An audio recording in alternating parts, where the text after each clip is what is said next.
This nice little puzzle game is gonna have a nice little review, as simply put, it's a short yet simple ride. Q.U.B.E, made by Toxic Games and released in early 2014, the game is your typical room puzzler, in the sci-fi vein of Portal. The game does have a story and well, let me tell you, it's not great. Basically, you wake up in a cube that is hurtling towards Earth. You have a woman contacting you after you wake up after being knocked out for several weeks. She's telling you that you are humanity's last hope, and you have to stop the cube from the inside out by solving puzzles. You then jump straight into the game where it teaches you the charming mechanics of the game. Your suit controls different colored blocks, each color having their own separate mechanic. As you progress throughout the puzzles, the story becomes actually more intriguing as you start to question if the lady is actually telling the truth. Are you actually hurtling towards Earth? Is this made by humans? Is this real? And I started to enjoy the story. Another reason why I started to enjoy the story, even though on the surface it's fairly stupid,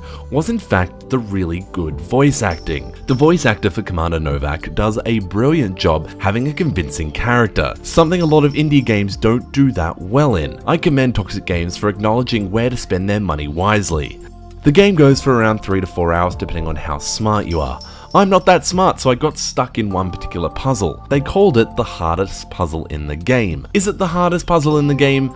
No. I worked out how to solve the puzzle fairly quickly. The only real issue is the commands that have a second delay, and there's some latency in regards to issuing them. Sometimes it just wasn't reliable at all. Considering that this puzzle is about moving boxes with a magnet and stopping them at a particular time, the latency caused much frustration as the puzzle was actually fairly easy, just the mechanic made it completely hard. Overall, the puzzles were fairly easy at the start of each chamber, and eventually worked up to become mind benders. The art style is quite simple and heavily reminded me of c.u.b.e, which is a French indie title that came out a few months before in 2014. Some aspects, especially towards the end, were very similar. If you haven't played c.u.b.e, you should. It's a brilliant and beautiful walking simulator. Q.U.B.E costs currently $10 and goes on sale every once in a while. If you're looking for something to do one night, pick this one up. I played this when I was super tired on a Friday evening, and it was a really nice way to wind down from the week I just had. If you like what you've seen here and you want to see more, hit the like and sub button. Come over and say hi at our Steam curator page and just have a chat. The link for our page is below. This is Sean and Maurice from Hihu. Thanks for watching.